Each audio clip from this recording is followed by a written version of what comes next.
পশ্চিমবঙ্গ থেকে মাত্র 51 কিলোমিটার দূরে অসমের কোকরাঝাড়ে ঘাঁটি গেড়েছিল আনসারুল্লাহ বাংলা টিমের জঙ্গিরা। অসমের মাটিতে বসে আদতে বাংলার ঘাড়েই নিঃশ্বাস ফেলছিল বাংলাদেশের জঙ্গি গোষ্ঠী। কোকরাঝাড়ের নামাপাড়ায় একটি ঘর থেকে সম্প্রতি বিপুল পরিমাণ আগ্নেয়াস্ত্র এবং বিস্ফোরক তৈরির সরঞ্জাম পাওয়া গিয়েছে। সরাসরি আপনাদের নিয়ে যাব, আমাদের প্রতিনিধি আবির দত্ত রয়েছেন আমাদের সঙ্গে। আবির, অসম পুলিশের তৎপরতা আমরা দেখতে পাচ্ছি, যেখানে অপারেশন প্রঘাত এবং তার জেরে এখনো পর্যন্ত আনসারুল্লাহ বাংলা জঙ্গি গোষ্ঠীর অন্তত 12 জনকে গ্রেফতার করা হয়েছে। তাদের একাধিকের প্রায় 4 জনের ইতিমধ্যে পশ্চিমবঙ্গ কানেকশন সামনে এসেছে, কিন্তু অসমের মাটিতে বসে তারা একেবারে নিজেদের আস্তানা তৈরি করে ফেলেছিল। রীতিমতো প্রশিক্ষণ কেন্দ্র, আইডি, অস্ত্রশস্ত্র, সরঞ্জাম তারা জোগাড় করে ফেলেছিল। অসম পুলিশ জানতেই পারেনি।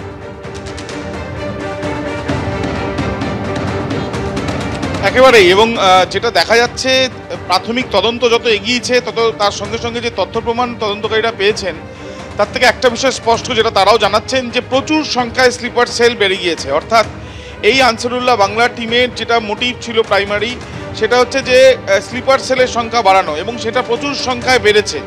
আরও যাতে না বাড়তে পারে সেইটাই আটকানোর চেষ্টা চলছে। তাহলে এই যে প্রচুর সংখ্যায় স্লিপার সেল বেড়েছে, সেটা পশ্চিমবঙ্গ, আসাম, ত্রিপুরা এইসব জায়গাতে বাড়ানো হয়েছে এমনটাও তারা আশঙ্কা করছেন। কিন্তু যে কজন গ্রেপ্তার হয়েছে 12 জন ছাড়া বাকি যারা রয়েছে তারা কোথায়, তাদের কি পরিকল্পনা রয়েছে, এই গ্রেপ্তারির পরে তাদের পরবর্তী অ্যাকশন কি, আনসারুল্লাহ বাংলা টিমের যে অস্তিত্ব রয়েছে সেটা প্রমাণ করার জন্য তাদের পরবর্তী পদক্ষেপই বা কী হবে।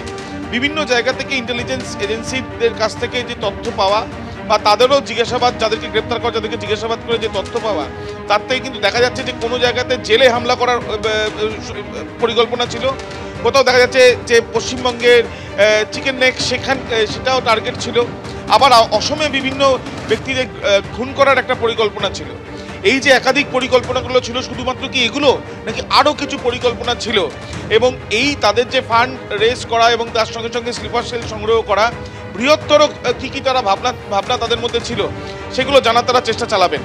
এবং যেটা জানা যাচ্ছে, আজকে 12 জনের মধ্যে 4 জনকে আদালতে পেশ করা হবে। তাদের বিরুদ্ধে কী তথ্য প্রমাণ পাওয়া গিয়েছে সেটাও আদালতে অসম পুলিশের তরফ থেকে জানানো হবে। অন্যদিকে বেঙ্গল এসটিএফের তরফ থেকে যে মামলা শুরু করা হয়েছে, যেখানে সাদরাজির আত্মীয়কে গ্রেপ্তার করা হয়েছে, সেখান থেকেও একাধিক তথ্য কিন্তু তারা পাচ্ছেন, এবং তাদেরও যে ইনভলভমেন্ট শুরু থেকে ছিল সেই বিষয়টাও তারা জানতে পারছেন। এবং আর কারা কারা রয়েছে তাদের সঙ্গে সেটা জানার জন্যই সর্বত্রভাবে বেঙ্গল এসটিএফ, আসাম এসটিএফ প্রত্যেকেই তাদের নিজেদের মতন করে কিন্তু এই তদন্ত চালিয়ে যাচ্ছেন। আবির, ধন্যবাদ।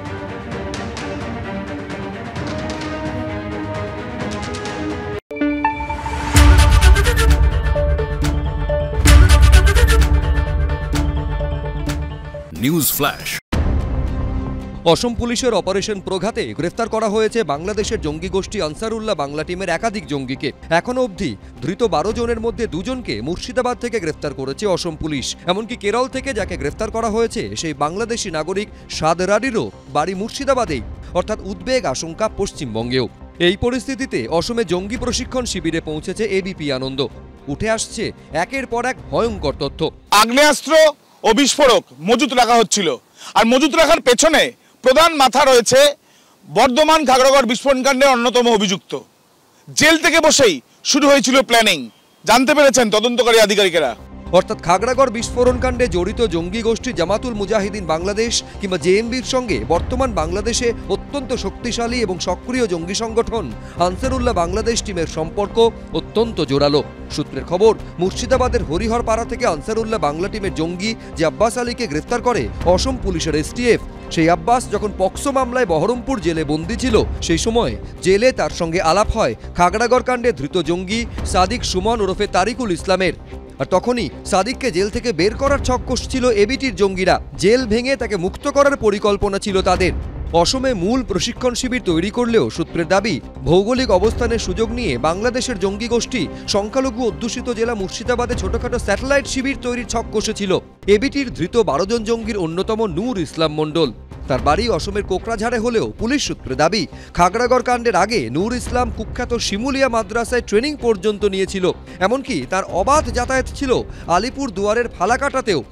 অপারেশন প্রঘাতে ধৃত নূর ইসলাম মণ্ডলকে জিজ্ঞাসাবাদ করে তদন্তকারী আধিকারিকরা জানতে পারছেন যে জায়গায় আমরা এখন দাঁড়িয়ে রয়েছি আসামের বরপেটার এই জায়গা থেকেই প্রায় 207 কিলোমিটার দূরে পশ্চিমবঙ্গের ফালাকাটাতে একবার নয় কমপক্ষে 2 থেকে 3 বার বিভিন্ন বাড়িতে দাওয়াতের নামে হয়েছিল বৈঠকে উপস্থিত ছিল আনসারুল্লাহ বাংলা টিমের আরো বেশ কয়েকজন সদস্য।